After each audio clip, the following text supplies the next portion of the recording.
I, Yashasvi Singh, Sports Secretary, welcomes you all on the behalf of Sports Council for the New Year celebration cricket match between our faculties and students. Now I request Dr. A.K. Srivastav sir to present the token of respect to our Honorable Vice Chancellor sir.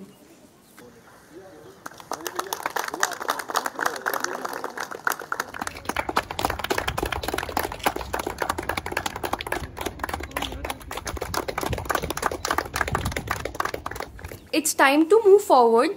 I would now like to invite Dr. A.K. Srivastav sir, Director of Physical Education and Sports, to address us. आज के इस कार्यक्रम के मुख्य अतिथि honourable vice chancellor professor Yogesh Singh sir, मंच पे उपस्थित dean student welfare professor Indu ji, professor Kamal Pathak sir, chairman sports council professor RC Singh sir, उपस्थित दिल्ली टेक्निकल विश्वविद्यालय के सभी प्रशासनिक अधिकारीगण, कर्मचारी और विश्वविद्यालय के उपस्थित सभी छात्रगण। वास्तविकता तो यह है सर कि यह कार्यक्रम केवल व्यक्तिगत रूप से इसका श्रेय केवल अगर किसी को जाता है तो वो डॉक्टर कमल पाठक जी हैं, क्योंकि पिछले एक हफ्ते से इतने अच्छे तरह से एसएमएस के थ्रू, मोटिवेशन के थ्रू, कोऑर्डिनेशन के थ्रू इस प्रोग्राम को ऑर्गेनाइज करने के लिए सभी को प्रेरित किया।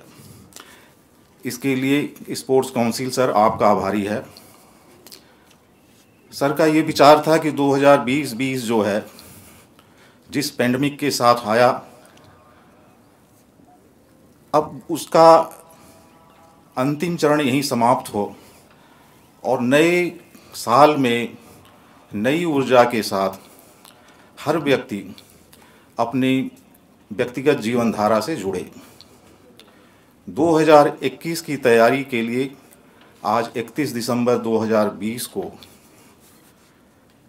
हनुमान जी को नमन करते हुए, और हनुमान जी के सर नीचे एक वर्ड लिखा हुआ है, he is the man of strength.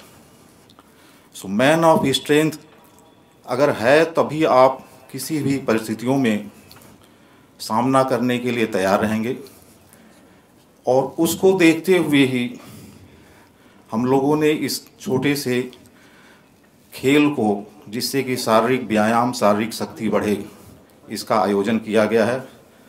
इसमें कमल पाठक सर ने तमाम तरह के आइडियाज़ दिए, जिसमें कि indoor game, outdoor game, 3-4 game के यहाँ चलेंगे इस समय। मुझे लगता है कि इससे हम अपने 2021 के विभिन्न परिस्थितियों के लिए शारीरिक रूप से अपने को तैयार कर सकते हैं। अपने इन विचारों के साथ मैं यहाँ विराम लेता हूँ। धन्यवाद। Now it's time for us to call upon our Honorable Chief Guest, Vice Chancellor Professor Yogesh Singh sir on stage, who found time out from his busy schedule and graced us on this event. Thank you so much sir for coming. Good morning. बहुत सारी ठंड है, ठंड में आपको बहुत बहुत good morning. Dean student welfare professor Indu, controller of examination Kamal Pathak ji, professor RC Singh, chairperson sports council, doctor A K Srivastava, who is the director sports, other respected teachers, students, members of the sports council. आज साल का अंतिम दिन, तो उन्होंने बहुत अच्छा कहा कि 2020 में बहुत सारा पेंडेमिक था, तो सोचा कि आज इसको छोड़ देते हैं। मैं सोच रहा था कि 2020 ने हमको बहुत कुछ सिखाया है। मैं तो शायद जब से धरती पे आया इतना चेंज कभी देखा ही नहीं जो 2020 ने हमको सिखा दिया। मास्क बांधना सिखा दिया, हम सोचते भी नहीं थे, कभी सोचते थे कि जैन धर्म में मास्क पहनते हैं। उस समय भी बहुत सारे पेंडेमिक कुछ इस तरह के आए होंगे, हर 100-150 साल बाद आया है, तो शायद जो व्यवस्थाएं बनी होंगी उसके हिसाब से बनी होंगी कि मास्क पहनना होगा। अब क्या हो रहा है, जब मास्क आदमी पहन लेता है तो चेहरा तो दिखता नहीं है पर आंखें दिखती हैं उसकी। जब आप उससे बात करते हो तो आंखें दिखती हैं और आंखें बहुत कुछ बोलती हैं, सिर्फ आपको पढ़ना आना चाहिए। ये भी एक बहुत अच्छी बात मास्क ने हमको सिखाई है कि आप आँखों से बहुत कुछ समझ सकते हैं। लेकिन फिर भी मैं समझता हूँ दिल्ली में एनवायरनमेंट क्लीन हुआ, ऐसा अखबारों ने लिखा, और हुआ भी थोड़ा बहुत, क्योंकि हम सब घर में रहे। और मैं भी अपनी ज़िंदगी में इतना घर में कभी नहीं रहा जितना कि इस पिछले 1 साल में रहा। 25-30 साल हो गए नौकरी करते हुए, मुझे नहीं लगता कि किसी दिन भी कभी घर पे रहे होंगे। कभी सैटरडे संडे शायद कभी कभी रहे हों, बहुत कम। लेकिन इतना सारा समय घर में रहे तो एक अलग अनुभवों का 2020 रहा। हम सबकी ज़िंदगी में ही रहा, बहुत कुछ सीखने को मिला। अब ऐसा है, आदमी को कई बार क्या होता है, कुछ सीख लेता है, थोड़े दिन बाद भूल जाता है कि छोड़ो यार क्या करना है, तो हो गया सो हो गया। लेकिन अगर हम इसको सीख कर अपने अंदर कुछ परिवर्तन लाएं तो ये एक बहुत अच्छी बात होगी। दूसरी बात, अभी कहा कि हनुमान जी यहाँ पर रखे हैं, शक्ति के प्रतीक हैं। बिल्कुल सही बात है, हनुमान जी शक्ति के प्रतीक हैं। पर क्या है, महाभारत की रामायण की एक घटना है कि जब लंका में पार करना था तो सब लोग बैठे हुए रो रहे थे कि ये कैसे पार करेंगे, इतना सारा समुद्र है, हम कैसे पार कर सकते हैं, हमारे तो बस की नहीं है। तो जामवंत जी ने कहा हनुमान जी को कि आप इसको पार कर सकते हो। उन्होंने कहा मैं कैसे पार कर सकता हूँ, मैं कैसे पार करनी, आप पार कर सकते हो उसको। तो हनुमान जी ऐसे देव हैं जिनको अपनी शक्ति का एक अंदाजा नहीं था कि वो पार कर सकते हैं। तो हरिओम पंवार हमारे हिंदी के एक कवि हैं, बहुत अच्छे, उन्होंने एक बात कही कि मैं बजरंग बली को उसकी ताकत याद दिलाता हूँ, इसीलिए मैं कविता को हथियार बनाकर गाता हूँ। तो बजरंग बली को ना बताना पड़ता है कि आप बड़े शक्तिशाली हो। तो अच्छा किया कि पंच लाइन में लिख दिया कि वो शक्ति के प्रतीक हैं, क्योंकि बजरंग बली भूल जाते हैं। बड़ा आदमी कई बार बड़प्पन में भी चीजें भूल जाता है, तो ऐसे बजरंग बली भी भूल जाते हैं, इनको याद दिलाना पड़ता है। और हमारा जो देश भारत है ना, ये भी बजरंग बली जैसा है। थोड़े थोड़े दिन में ये सो जाता है, थोड़े थोड़े दिनों में ये भूल जाता है।